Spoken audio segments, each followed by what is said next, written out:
Hello everyone, I'm going to be presenting my informational speech on dementia, and I would like to begin by asking you guys a few questions. Can everyone please obtain a piece of paper and a pen?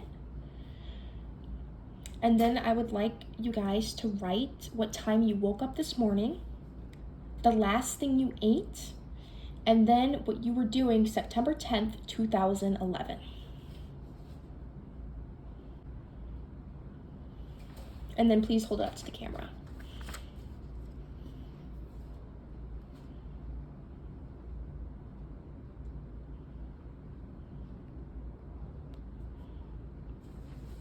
Thank you. Hello everyone, my name is Jocelyn Johnson, and today I'm presenting my informative speech on dementia. And I'd like to begin by I'm presenting this speech due to its prevalence in our world today, and I will be going over the effects, types, and preventatives towards this disease. So to begin with, I did my interactive attention getter with my audience, and I'm going to upload it in a separate video because I'm having some difficulties, but I'm just going to power through. And the main reason for my attention getter was to prove that those who suffer with dementia have a very hard time remembering more so present events rather than past events like we do. So from this bar graph, it demonstrates the increase of 143% rise from 2013 to 2017, and the predominant age of 55 through 64, and this is the main age that people suffer from dementia. So I'll be going over the different signs and symptoms of dementia, which are some of the multiple effects.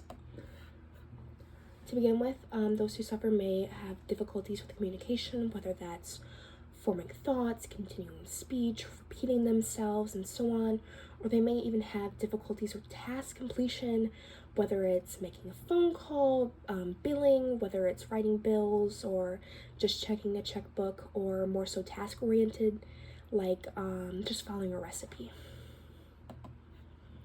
Or they may experience some symptoms of cognitive and sensory, which includes memory loss, disorientation, confusion, or they may also experience some physical, which is different personality, a negative impact on their mental health through depression, stress, anxiety, or apathy. And this was provided by What is Dementia? Symptoms, Types, and Diagnosis.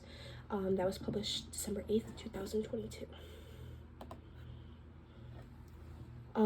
After I've gone through the different effects, although there are multiple effects, they typically tend to span across the different types of dementia. Depicted in this pie chart, we are able to see that those who suffer with dementia tend to have the highest rate of 70% of Alzheimer's, while 17% of vascular dementia, and the other have other dementias in the 13%. To begin with, Alzheimer's disease is mostly found in older ages, and it mainly affects women over the age of 65. And it occurs when the brain contains tangles and plaques, and it causes the loss of ability to perform daily living activities. Next up is vascular dementia, and it is caused by the impaired blood supply to the brain, and this really is caused by mainly strokes or cardiovascular diseases. And although those who suffer with this maintain their personality, they do lose their cognitive function, and they just tend not to become themselves. Then there's Lewy body dementia, which is a buildup of proteins which causes masses in the brain, and this really causes vivid visual hallucinations as well as Parkinsonian symptoms. And it's very hard for them because they don't really have any control of their body, with tremors as well as visions that they don't know that are reality or not. And now the uncommon types of dementia are frontotemporal lobar dementia, which includes 3 frontotemporal lobar dementias of behavioral variant, language, and movement disorders, and this affects both the temporal and the frontal lobes. And what sets it aside from other dementias is that it can affect younger individuals. Lastly is delirium, And although it's technically not a dementia, it does really impact lots of individuals who suffer from dementia. And it occurs when signals in the brain are not sent properly, and it really causes a rapid onset of disorientation, agitation, and confusion. Although there are many different types of effects and types of dementia, there are some preventatives that can either slow the ongoing cause of dementia or overall prevent it, and that is through a better diet and a better care for your body.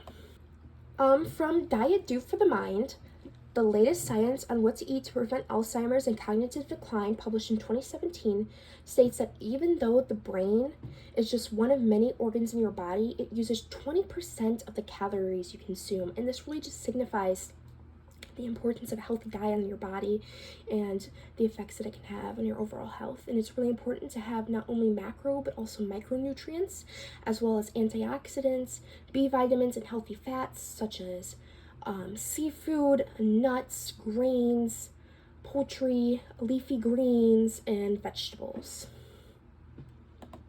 There are also diet do nots, which include red meats, simple sugars, salt, high-fat animal products, such as red meat, steak, and stuff like that, eggs, and milk.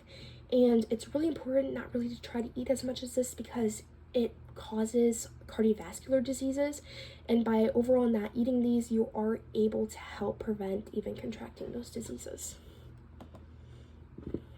And it's also really important to take care in self-care. You really want to limit your amounts of alcohol and nicotine consumption, as well as attaining enough sleep, vitamins, and water intake. You really don't want to become dehydrated, and you really want to continue completing daily tasks, whether that's bathing yourself, dressing yourself, putting your shoes on, or waking up at the same time. Activities are very important, whether it's physically, socially, or mentally. It's very important to be physically active through exercise, especially aerobic exercises, which includes walking, running, swimming, biking, yoga, and so on. Also socially, whether it's even just one person, a group of people, or even just in a public setting, it's really important to have that interaction and that practice of communication, as well as mentality. You really want to play puzzles, board games, card games, to really keep your mental cognition and function at a high. Depicted in this line graph, we can see the number of cases that are increasing, and this really just signifies the importance of learning about dementia because it's predicted to grow so far over the years, and this gives a plausible cause to inform yourselves of the effects, types, and preventives of dementia.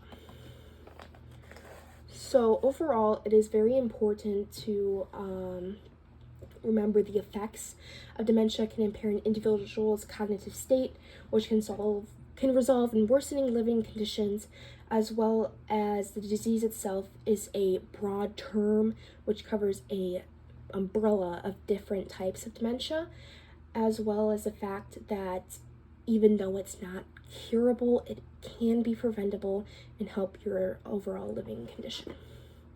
And then, published in 2016, Rachel Wonderland expresses in her book, When Someone You Know Is Living in a Dementia Care Community, that dementia doesn't discriminate. It affects people of every background, ethnicity, and sex. And this really just exemplifies the fact of the importance of knowing how to really inform yourself on dementia. And then lastly, going back to the piece of paper, this really takes place in the fact that the ability to remember people, places, objects, and so on is truly a gift. And even with just listening, you can, from the presented information, I hope you can take notes on how to better your health and your cognitive function so you too can remember and enjoy what life has to offer. Thank you very much, and that is the end of my speech.